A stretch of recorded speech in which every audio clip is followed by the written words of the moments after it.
கொல்லையில தென்னை வைத்து குருத்தோல பெட்டி செஞ்சு சீனி போட்டு நீ திங்க செல்லமாய் பிறந்தவளோ. கொல்லையில தென்னை வைத்து குருத்தோல பெட்டி செஞ்சு சீனி போட்டு நீ திங்க செல்லமாய் பிறந்தவளோ.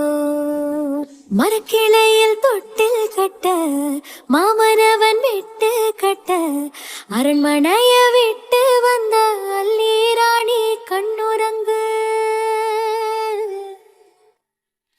மரக்கிளையில் தொட்டில் கட்ட மாமனவன் விட்டு கட்ட அரண்மனைய விட்டு வந்த